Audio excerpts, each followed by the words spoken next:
आज आहे चंपाषष्ठी।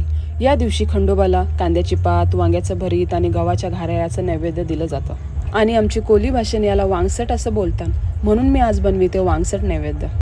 शिव शंभूच अवतार देवा तूच मल्हार, भैरवनाथाच अवतार देवा तूच मल्हार, उधली तो देवा भंडार तरुणी तुझा जागर, वाजवी तो देवा संबळ मांडुनी तुझा गोंधळ, शिव शंभूच अवतार देवा तूच मल्हार, भैरवनाथाच अवतार देवा तूच मल्हार।